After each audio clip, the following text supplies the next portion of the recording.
지난 8월 22일 부천의 한 호텔에서 불이 나 7명이 숨졌죠.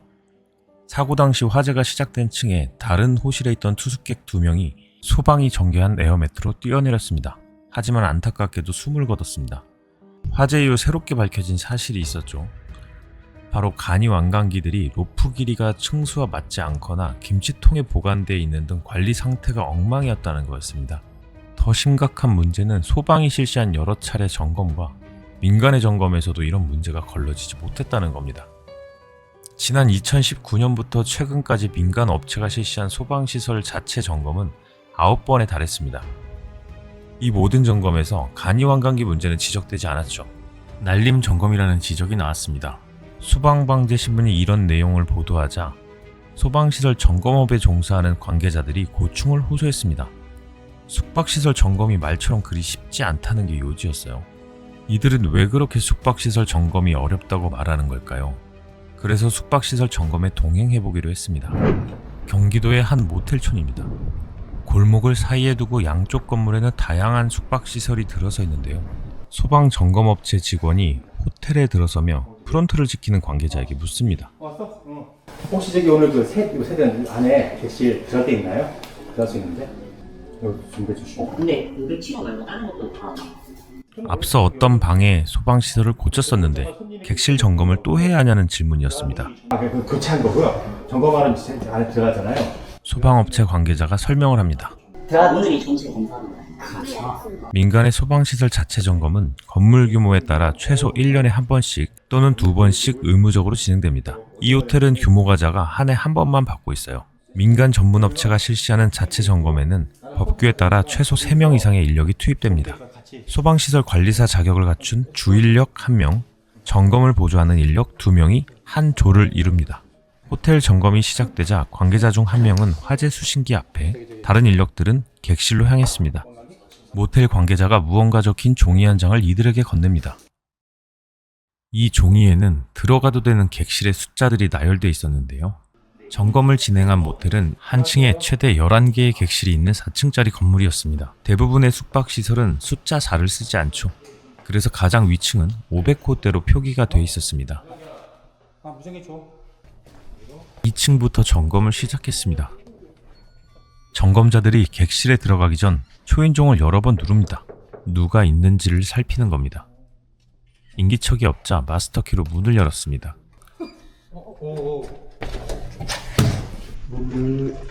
그러곤 조심히 방으로 들어갑니다. 화재 감지기에 시험기를 대고 휴대용 비상조명 등을 점검합니다. 이곳은 2층이어서 완강기가 없는 것 같습니다. 벽지의 방염 상태와 피난 안내도를 점검한 뒤 다음 방으로 또 이동합니다. 2층 전체를 점검했지만 들어갈 수 있는 객실은 8개뿐이었습니다. 나머지 3곳은 출입 자체가 불가했어요. 투숙객이 있었기 때문이죠. 3층으로 이동을 합니다. 또 초인종을 누르고 노크도 합니다. 감지기도 체크하고 방염 상태도 살펴봅니다. 배터리가 없는 휴대용 비상조명 등이 발견됩니다. 이렇게 불량 사항이 확인되면 일일이 메모를 했습니다. 이렇게 3층에 열려있는 객실은 모두 점검을 다 했고요. 2층과 마찬가지로 8개 실만 출입이 가능했습니다.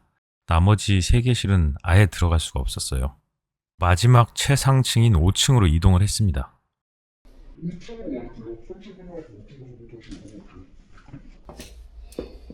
객실에 들어갈 때마다 신발을 벗었다 신었다 하는데 이것도 보통 일이 아니겠다 싶더라고요.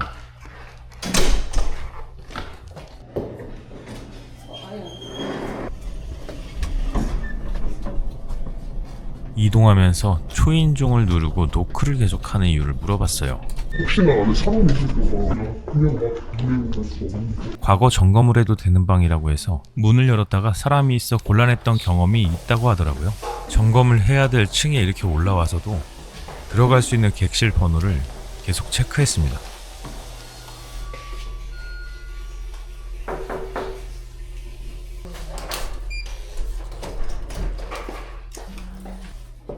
신발을 또 벗고 방에 들어가서 감지기를 또 체크하죠.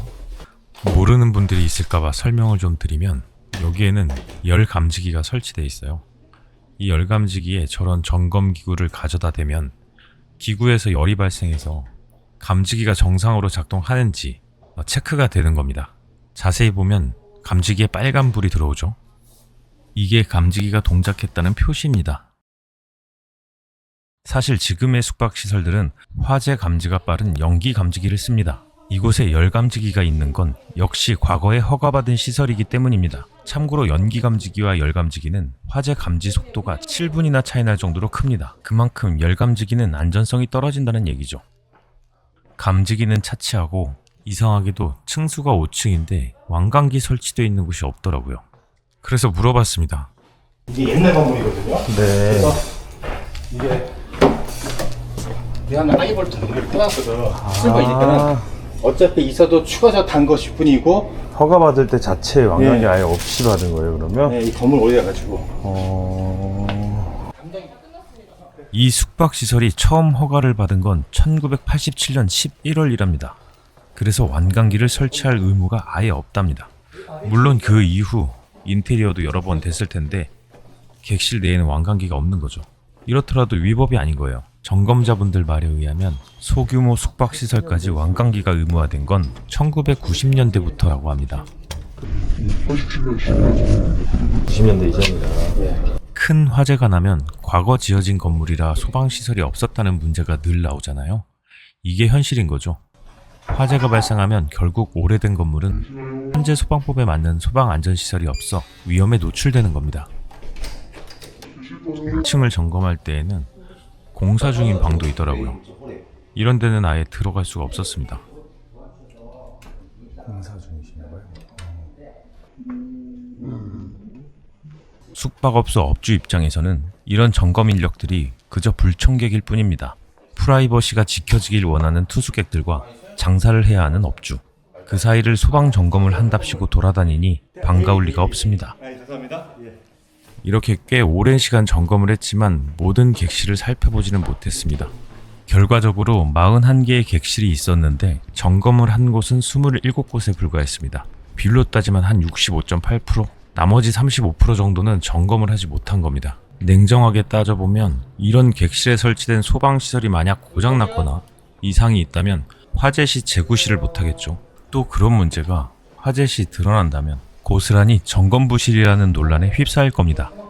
다음 숙박시설로 이동을 했습니다. 혹시 그 객실 빈대가 또 있을까요? 전 열어주시면 되나 감사합니다. 감지기 찍고 완강기 보고 방역 확인하고 한 방당 한 2, 3분 안 걸릴 겁니다. 그리고 퇴근까지. 점검이 가능한 객실을 알려달라고 요청하고 호텔 관계자는 얼마나 걸리는지 묻습니다.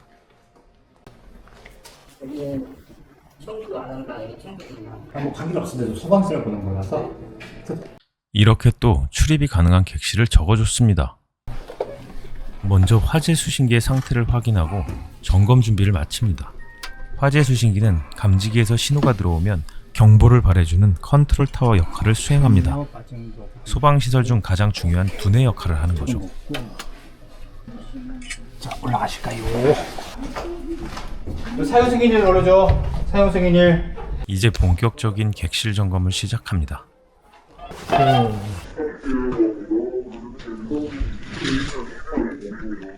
실내 완강기. 자, 꽂아봐. 갈게.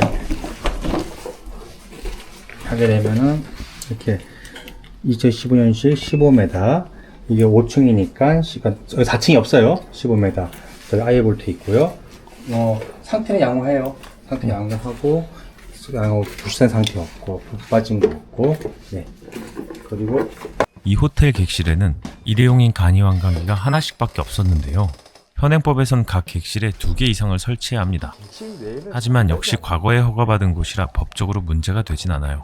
비록 화재 시에는 한 명밖에 못하게 되겠지만요. 완강기를 달아야 하는 앙카도 하나만으로 고정돼 있었습니다. 현행법에선 4개 이상의 볼트가 달린 인증품을 써야 합니다. 이 또한 과거 건축물이기 때문에 법에 저촉되지는 않습니다. 옥상 출입문도 점검을 하고요. 보통 객실을 전체 점검하는 게 안 돼요. 그러면 지금 사람이 없어서 된 거지. 그 호환기있잖아요.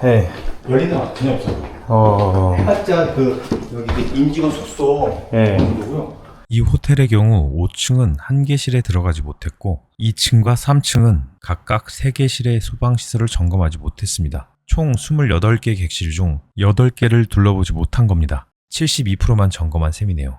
이렇게 두 번째 호텔 점검이 끝났습니다. 마지막 숙박시설을 점검하기 위해 이동합니다.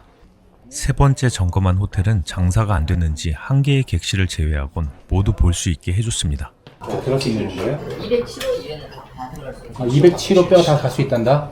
이렇게 객실이 많이 비어있는 경우는 흔치 않은 일이라고 하더라고요. 마지막으로 점검한 이 모텔의 경우 22개의 호실이 있었는데요. 한 곳을 제외하고 21곳을 다 본 거죠. 여기는 사실 경기도에서도 변두리에 속하는 지역입니다. 도심이 발달한 수도권에서는 낮밤을 가리지 않고 굉장히 많은 사람들이 투숙을 하거나 대시를 이용하기 때문에 들어갈 수 있는 방이 현저히 적다고 합니다. 결국 소방시설을 점검할 수 있는 방들이 제한적인 거죠. 현행 소방법에 따라 이뤄지는 이런 소방시설 점검은 건물의 규모만 따지지 시설 특성은 고려하지 않고 있습니다. 이렇다 보니 호텔이나 모텔 같은 숙박시설 등의 별도 점검 방법이나 규정은 없습니다. 모든 객실을 점검하는 건 당연한 일인 거죠. 그런데 문제는 24시간 운영되는 숙박시설을 점검하는 게 녹록지가 않다는 거였습니다. 소방 분야의 많은 전문가들은 불특정 다수가 이용하는 숙박시설 같은 대상물에는 현실을 고려한 점검 체계가 마련돼야 한다고 지적을 합니다. 그래서 전문가분들께 물어봤습니다. 어떤 대책이 필요할지 말이죠. 숙박업소 같은 경우는 사실 점검일 정해서 그날 하루 정도 영업을 안 하고 점검하려면 할 수 있거든요.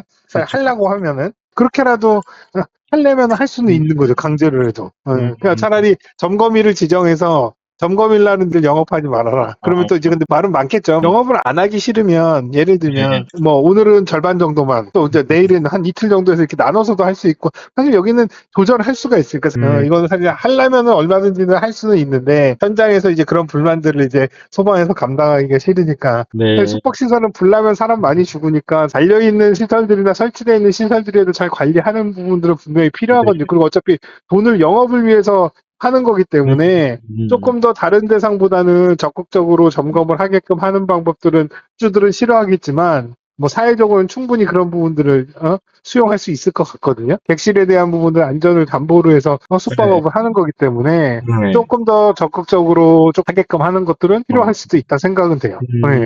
소방 점검이라는 것이 건축주나 시설물의 관계인에게 의뢰받아서 진행되는 업무이다 보니까 이를 의뢰하는 건축주의 입장을 무시하기는 어렵습니다. 다시 말해 소방시설의 자체점검 특성상 해당 영업을 방해하면서까지 점검을 진행하는 것이 쉽지 않다는 거죠. 특히 숙박시설의 경우에는 24시간 이용객이 있는 상황에서 모든 객실을 점검한다는 건 아마 현실적으로 불가능하지 않을까 생각됩니다. 그렇기 때문에 이러한 부분을 보완할 수 있는 대책이 꼭 필요하다고 할 수 있습니다. 법을 지킨다는 건 분명 중요한 일입니다.